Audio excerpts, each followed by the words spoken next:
Bom dia, meus amores. Último dia da semana, graças a Deus, né? Espero que todos vocês estejam bem. Então, hoje, como eu falei ontem, vocês têm as folhinhas para fazer e também vai ter a última página dos livros do livro de geografia, tá? Então, o nosso conteúdo vai ser a distribuição da população brasileira e o grupo de idade da população. Então, o que eu quero dizer com esse título, com esse conteúdo? Esse conteúdo, ele vai falar um pouco de como a população é distribuída no Brasil todo, tá? E como é dividida por idade, tá? Desde da faixa etária infantil até o idoso. Então, a gente vai estar falando sobre isso hoje para a gente fechar o nosso livro, encerrou, né? Para vocês poderem entregar tudo lá na segunda-feira, tá bom? Então, a distribuição da população brasileira. Como que acontece isso? A população brasileira, ao longo do território nacional, com dados, informações e mapas, é como a gente consegue saber como são distribuídos, tá? Deixa eu olhar um pouquinho mais para frente aqui. Há muita gente no Brasil, segundo o Instituto Brasileiro de Geografia e Estatística, IBGE. A população do Brasil está estimada para 2014 em mais de 202 milhões de pessoas. Mas, como nosso país possui uma área territorial 8,5 milhões de quilômetros quadrados, significa que nós temos uma média de mais ou menos 27 pessoas para cada quilômetro quadrado, ou seja, tem espaço para todo mundo. O que ele quis dizer com essa parte? Nós temos muito mais terra do que gente para ocupar essas terras, certo? Então, se você parar para pensar, 27 pessoas para cada quilômetro quadrado, sobra muito espaço, né?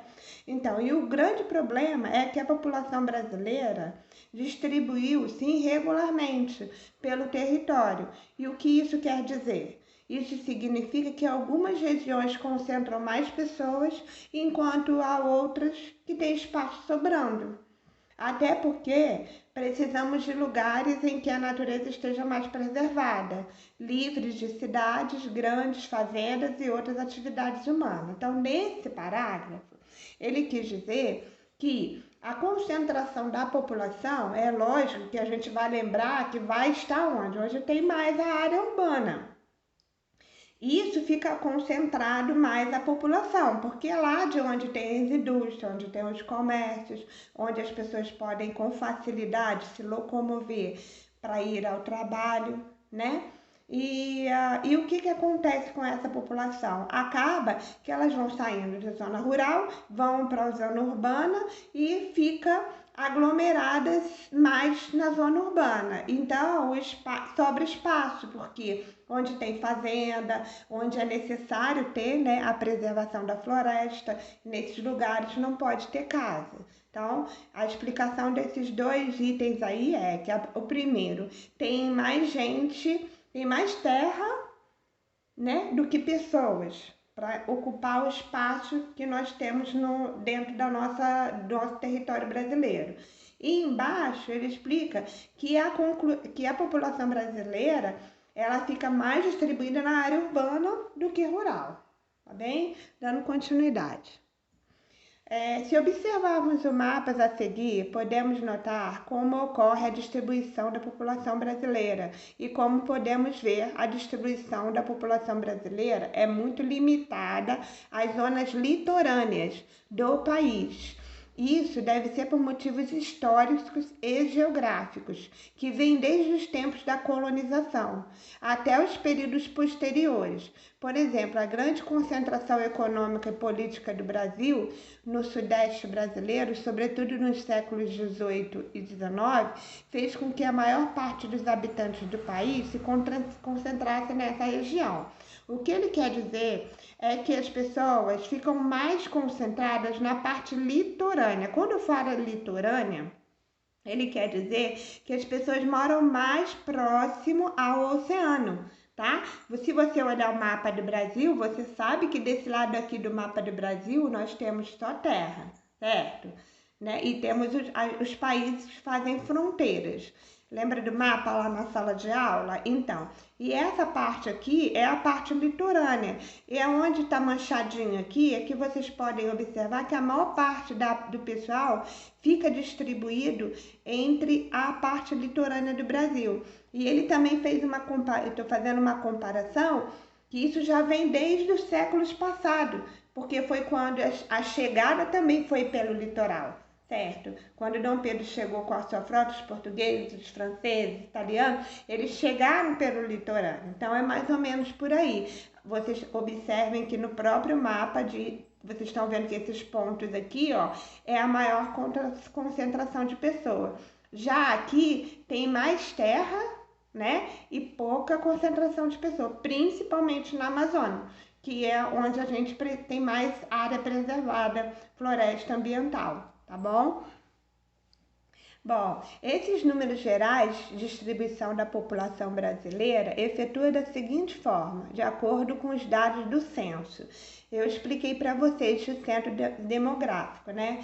Então, o censo é o que o censo? Ele apura, né, todos os dados e passa para o IBGE e eles dão essa informação. E esse dado que eu tenho aí, que é bem grande, eu só vou dar uma resumida, isso foi em 2010, tá? Então, no Sudeste, como já dissemos, é a região mais populosa do Brasil, tá? Tem 80 milhões de habitantes, com 42% da população brasileira e 80 habitantes por cada quilômetro quadrado. Já no Nordeste, é a segunda região mais populosa, com quase 54 milhões de pessoas e 27,7% da população do nosso país. No Sul, que é lá no finalzinho do mapa, ele está na terceira região mais populosa do Brasil, com 27 milhões de habitantes.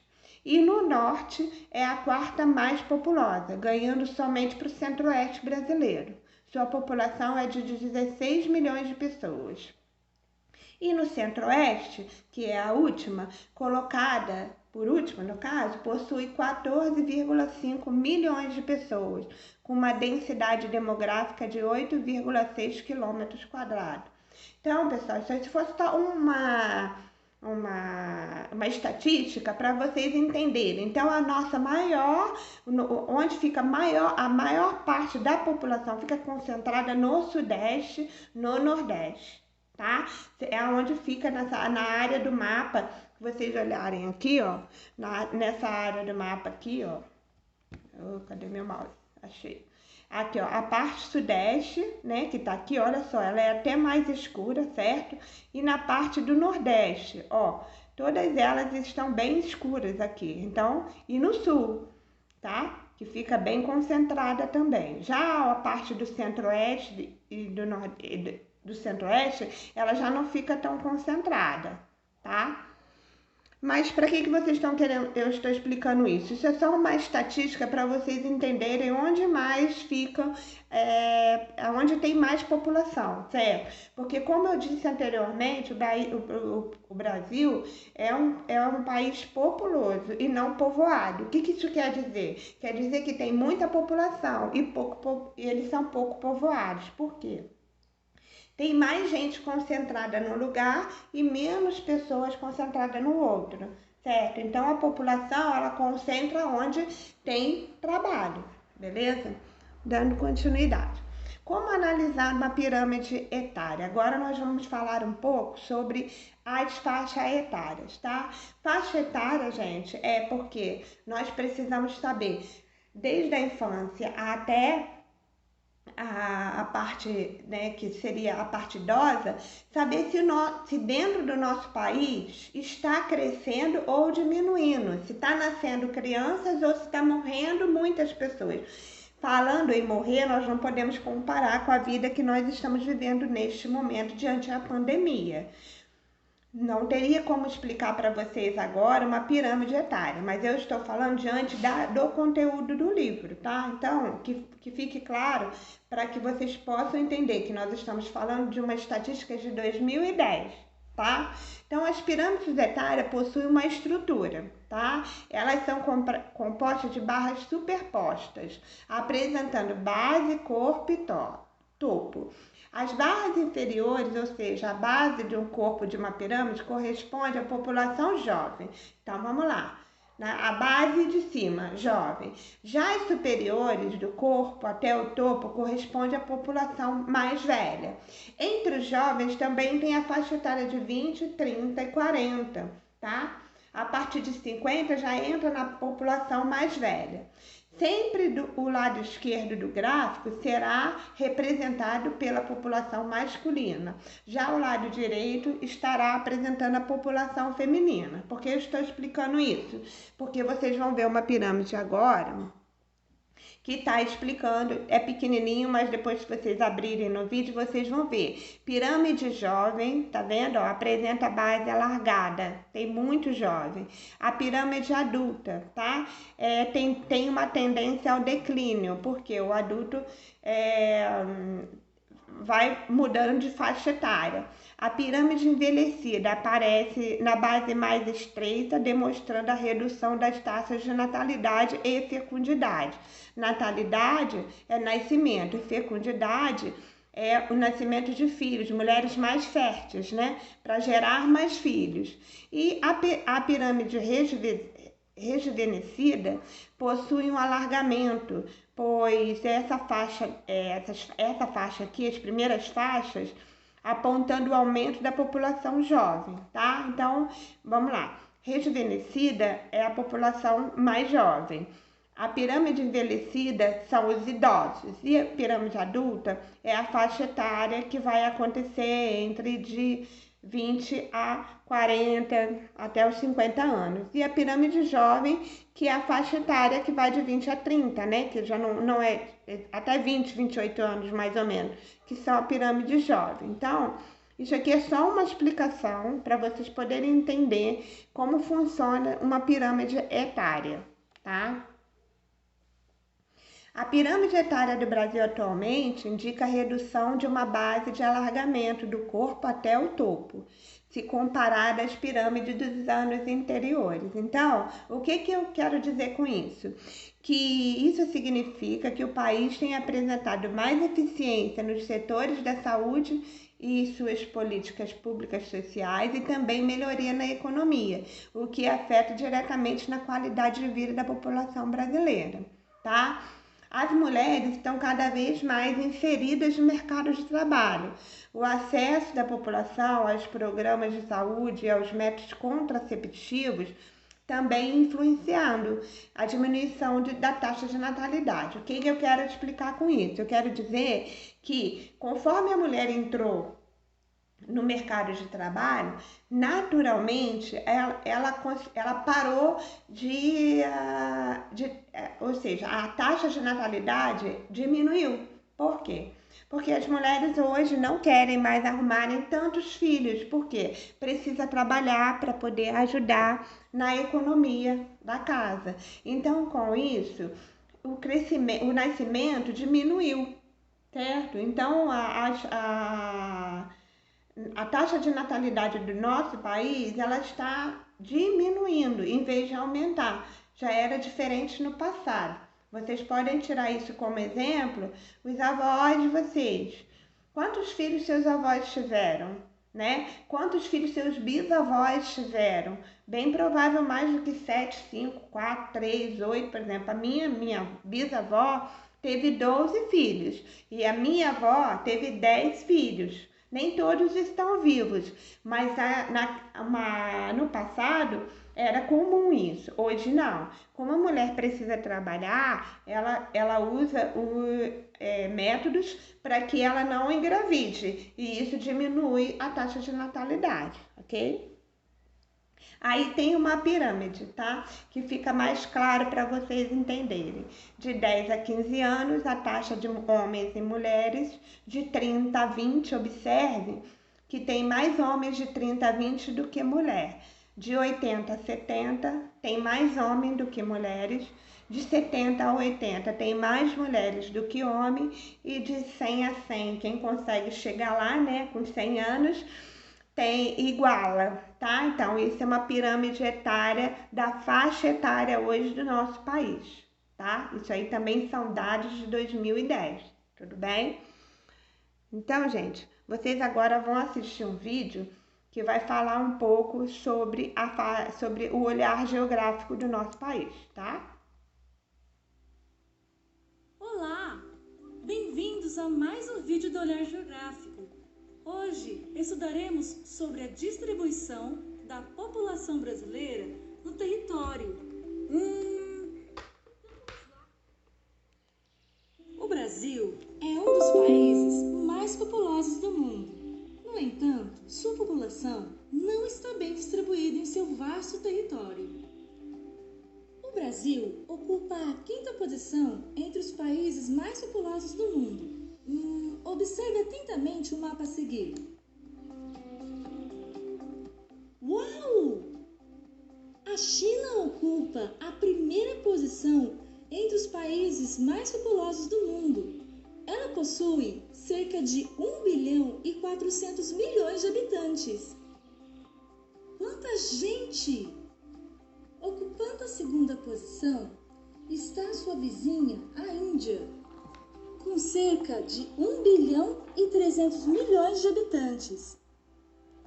Já no Ocidente, vemos em seguida os Estados Unidos, com aproximadamente 320 milhões de habitantes. Em 4º lugar, podemos observar a Indonésia, com 270 milhões de habitantes.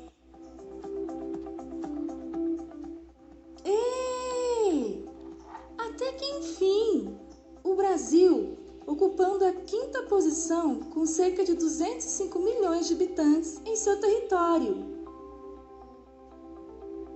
Bem, como vimos, o Brasil é um país muito populoso, ocupando a 5ª posição. Porém pouco povoado. Parece um pouco confuso, mas vamos ver o que isso significa? Estabeleça o seguinte raciocínio. Se dividirmos a população brasileira pelo seu vasto território de 8,5 milhões de quilômetros quadrados, teremos uma média de 24 habitantes por quilômetro quadrado. No Japão, por exemplo, a realidade é bem diferente. Ou seja, se dividirmos os seus 130 milhões de habitantes pelo seu pequeno território de 377 mil quilômetros quadrados, teremos uma média de 344 habitantes por quilômetro quadrado. O que esses dados nos dizem? Eles nos revelam que o Brasil é um país pouco povoado, pois apresenta poucos habitantes por quilômetro quadrado, se comparado, por exemplo, com o Japão, que possui um número muito elevado de habitantes por quilômetro quadrado. Porém, a média de habitantes por quilômetro quadrado não revela a realidade. No Brasil, por exemplo, a região sudeste concentra 92 habitantes por quilômetros quadrados, enquanto a região sul apresenta uma média de 50 habitantes por quilômetro quadrado. Já o Nordeste apresenta uma média de 36 habitantes por quilômetro quadrado. Veja só, já o Centro-Oeste apresenta apenas uma média de 10 habitantes por quilômetro quadrado.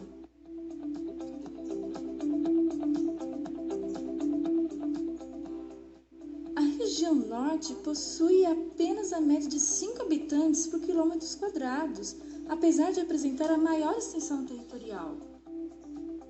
Vamos pesquisar alguns dos fatores para a ocorrência dessa desigualdade na ocupação do território brasileiro.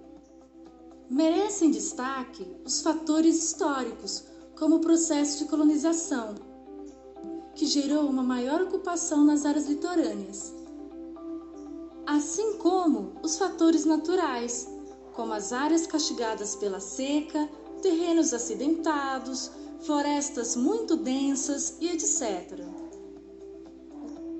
Não podemos nos esquecer que os fatores econômicos exercem um papel muito importante na atração e fixação populacional. Dentre eles, podemos destacar a geração de empregos, acesso a produtos e serviços. Este mapa demonstra a distribuição desigual da população brasileira pelo território, resultante de seus contrastes naturais, econômicos, políticos e administrativos. Se você gostou da nossa videoaula, curta. Se você é novo por aqui, inscreva-se, compartilhe. Ajude o nosso canal a crescer. Bom, pessoal, esse vídeo é um resumo de tudo que eu acabei de explicar para vocês. E assim, quem gosta muito de ler tudo que eu falei ou ouvir, assista pelo menos o vídeo, porque o vídeo faz um resumo. Por isso que eu gosto de sempre colocar nas aulas de geografia o finalzinho, um vídeo, para deixar vocês mais inteirados sobre o assunto, tá bom, gente? Bom final de semana, um beijo grande no coração de todos vocês. Sei que hoje vai ficar um pouco apertado para vocês darem conta de todos os deveres, mas não esqueçam que segunda-feira tem que entregar a atividade 1 e 2 e mais o livro, tá bom? Um beijo e bom final de semana, tia Renata. Bom final de semana, tia Renata ama muito vocês, tá? Tchau!